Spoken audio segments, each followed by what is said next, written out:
আসসালামু আলাইকুম, বিপাস কিচেনে আপনাদের স্বাগতম। আজ আমি তৈরি করেছি হাঁসের মাংস, হাঁসের কষা মাংস।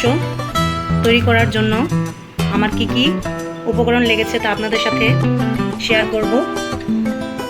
অসম্ভব মজাদার এই মাংসটি আপনারা বাসায় অবশ্যই ট্রাই করে দেখবেন, আশা করছি ভালো লাগবে। আমি আজকে 1.5 কেজি পরিমাণে হাঁসের মাংস রান্না করব। চলুন দেখে নেই হাঁসের মাংস রান্না করার জন্য আমার কি কি উপকরণ লাগছে।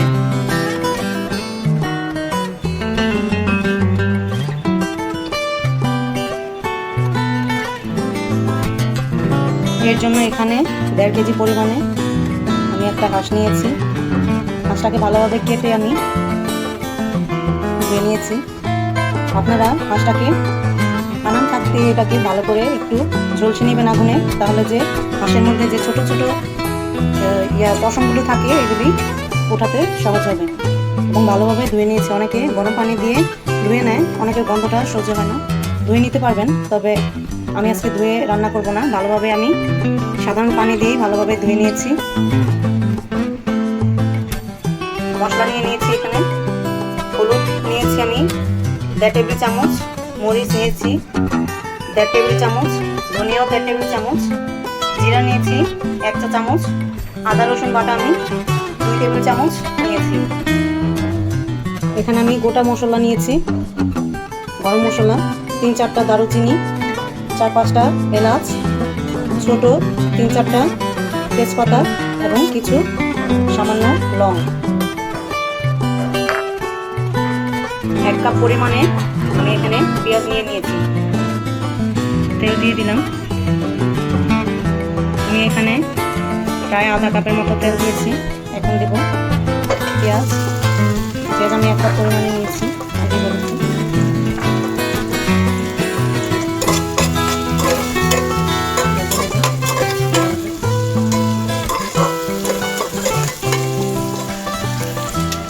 গোটা গরম মশলা দিয়ে দিয়েছি।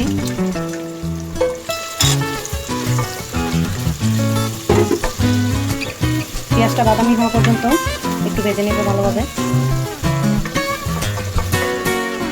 পেঁয়াজটা বাদামি ভাজা হয়ে গেছে। এখন আমি আদা রসুন বাটাটা দিয়ে দেব।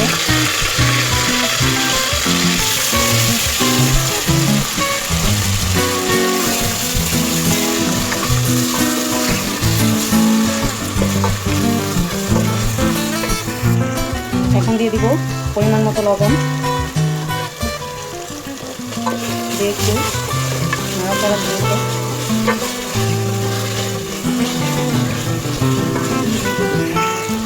মশলাটা কষানো হয়েছে, এখন দিব পানি কষানোর জন্য।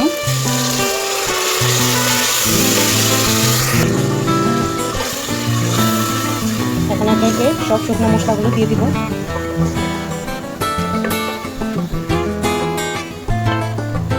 হলুদ, মরিচ, ধনিয়া, জিরা একসাথে দিয়ে দিলাম।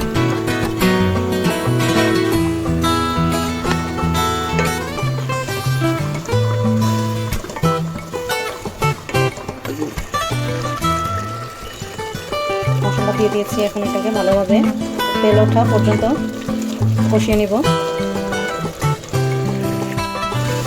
মশলাটা কষানো হয়ে গেছে, তেলটা ভেসে উঠেছে। এখন আমি হাঁসের মাংসগুলি দিয়ে দিব।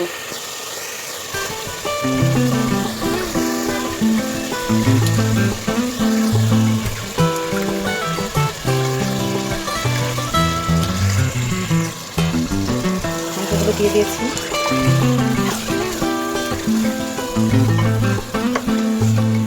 হাঁসের মাংস যত কষাবেন ততই মাংসটা মজা হবে এবং মশলাটা ভালোভাবে ভিতরে ঢুকবে।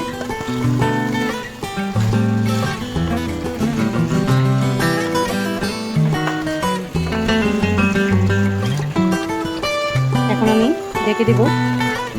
ঢেকে প্রায় 15 মিনিটের মতো রাখবো। তারপরে মাংসের যথেষ্ট পরিমাণ পানি উঠেছে। 10 মিনিট পরে আমি ঢাকনাটা খুলে একটু নেড়ে চেড়ে দিলাম। আরও কিছুক্ষণ রাখবো। আরও পানি উঠবে, দ্বিগুণ পানি উঠবে। এই পানিটা দিয়ে আমি ভালোভাবে কষিয়ে নেব। আবারও ঢেকে দিচ্ছি 5-10 মিনিটের জন্য। ঢাকনাটা তুলে নিলাম। দেখুন দ্বিগুণ পানি উঠে এসেছে। পানিটা শুকানো অবধি এটাকে ভালোভাবে কষাতে হবে। মাংসটার ভিতরে যত ভালোভাবে কষাবেন তত ভালোভাবে মশলাটা ঢুকবে। হাঁসের মাংসে মশলার পরিমাণটা একটু বেশি লাগে। মশলাটা দেখতে পাচ্ছেন ভালোভাবে কষানো হয়েছে। আর একটু ভালোভাবে কষাতে আমি আবার ঢেকে দিচ্ছি একেবারে পানিটা শুকানো পর্যন্ত। কষানো হয়ে গেছে আমার, তেলও ভেসে উঠেছে। এখন এই পর্যায়ে আমি একটা আলু অ্যাড করব। আলু দিয়ে দিলাম। 3-4 মিনিট এটাকে ভালোভাবে কষিয়ে নেব। ঢাকনা ছাড়াই কষাবো। তবে আপনারা যদি আলুটা পছন্দ না করেন তাহলে না দিতে পারবেন। মাংসটা কষানো হয়ে গেছে। এখন আমি এর মধ্যে পানি অ্যাড করব। খুব ভালোভাবে কষানো হয়েছে দেখতে পাচ্ছেন। এখন আমি পানি অ্যাড করব। পানি দিয়ে দিলাম। হাঁসের মাংস তাই পানি একটু বেশি লাগবে। এই পরিমাণে আমি দিচ্ছি। এখন এটাকে ঢাকনা দিয়ে ঢেকে দেব।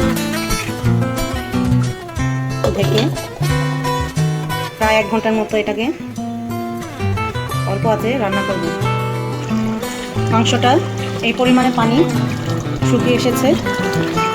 আমি আরও পানি শুকাবো, কারণ আমি আজকে হাঁসের কষা মাংস করব, তাই পানি আরও কমিয়ে নেব। মাংস আমার রান্না হয়ে গেছে, তেল ভেসে উঠেছে দেখতে পাচ্ছেন। এখন আমি এই পর্যায়ে 1 চা চামচ জিরার গুঁড়া, 1 চা চামচ গরম মশলার গুঁড়া দিয়ে দিলাম। এখন ভালোভাবে নেড়ে চেড়ে দিব।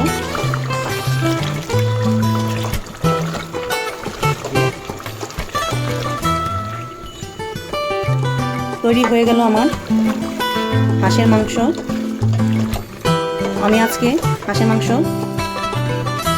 কষা হাঁসের মাংস রান্না করেছি, তাই এই পর্যায়ে আমি এইটুক ঝোল রেখেছি। আপনারা যদি একটু ঝোল ঝোল খেতে চান তাহলে আর একটু ঝোল রাখবেন। কষা মাংস তাই ঝোলের পরিমাণটা একটু কমই থাকে।